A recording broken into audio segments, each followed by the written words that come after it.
Okay mga bro, nandito tayo ngayon para ituro ko naman sa inyo kung saan nakalagay yung mga pyesa ni RFI. Okay? Stay tuned lang kayo. Saglit lang to. Una dito sa gilid, ito yung ECU nya. Ayan, ECU yan. Ito yung mga ECU ng mga batch 1, batch 2. Okay? Meron siyang dalawang terminal, gray at itim. Hindi ka pwede magkamali ng lagay dyan. Pangalawa, ito yung relay. Relay po yan. At relay din po ito. Yan. At ito naman po yung starter relay. Yan. Pag nag-start yung motor nyo, minsan lumalagotok to. Maingay. Yan. Ito rin po yan. Starter relay. Sumunod po ay regulator. Yan. Full wave po ang regulator nito ha. Yan. 5 pin. 5 pin po yan. 5 pin. Regulator, nasa likod lang po yan ng ilaw. Then sunod po throttle body. Ayan, ito ang throttle body nya. Ayan, may kinalaman po yan sa mga andar ng motor natin. Bakit minsan pumupugak-pugak, pumipiyok-piyok. I-check nyo rin po yung mga hose ng mga motor ninyo. Ayan, minsan kasi itong ano na to, ayan, bakit nilagyan ko to ng cover? Issue po kasi ng ano yan, batch 1 pati 2 na sumasabit dito sa bakal na to dito. Kaya nilagyan ko ng cover. Ayan. So far wala naman nangyari. Ayan, okay pa naman siya.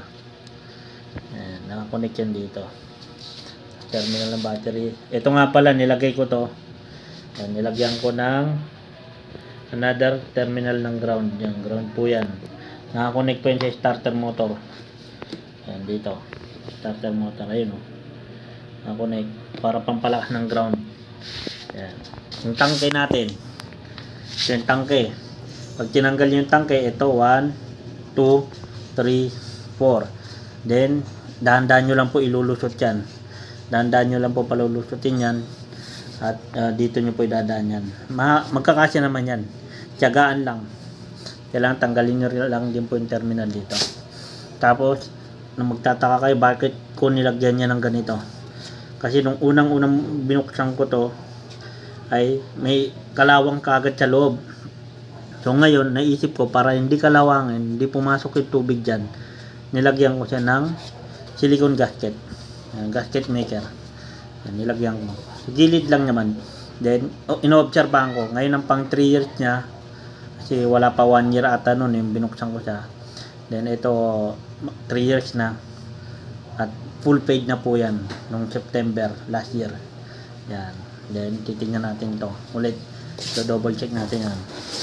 Ito naman yung antenna. Minsan mapapansin ninyo, double check nyo rin po yan, di gumagana yung remote ninyo. Pag dinikit niyo gumagana. Minsan pag malayo di gumagana. Pag naka ano lang, baka ito nalaglag. Pansin nyo maigi, baka nalaglag to. Kasi antena po ng remote yan. Yan, connection nya. Ito naman po ang ano nya, tawag dito module. Minsan di gagana talagang remote ninyo. Nandito po yan, may kinalaman po to. Module, sa gilid lang po yan nakalagay dito. At ang katabi po ng module nya yan ay ang relay ng ilaw. Ito, relay ng ilaw po ninyo ha. Ito ang relay ng ilaw. At halimbawa nasira tong relay na to at hindi nyo mahanapan ng piyesang ganito, may paraan po dyan. Gamitan nyo po ng relay ng Bosch relay. Ayan. Ayan, kasi iano lang naman yun. Madali lang din yan. Basta magaling yung magwa-wiring or marunong yung magwa-wiring, mahanap nyo yan. Kasi pareho lang din to ng relay ng mga motor talaga na ginagamit natin ngayon pang install ng MDL. So, pareho lang yan sila. Tapos busina. So busina nito. Then yung ano ng brake fluid. Nandiyan. Magka-connect po yan sa loob, sa taas at likod ayan. Connect po yan sila. Hindi pa naman nasisira. Dito yung sakit. Tapos ito yung flasher relay. flasher relay ng RFI natin. Tandaan nyo po, magkaiba po sila ng ibang flasher relay.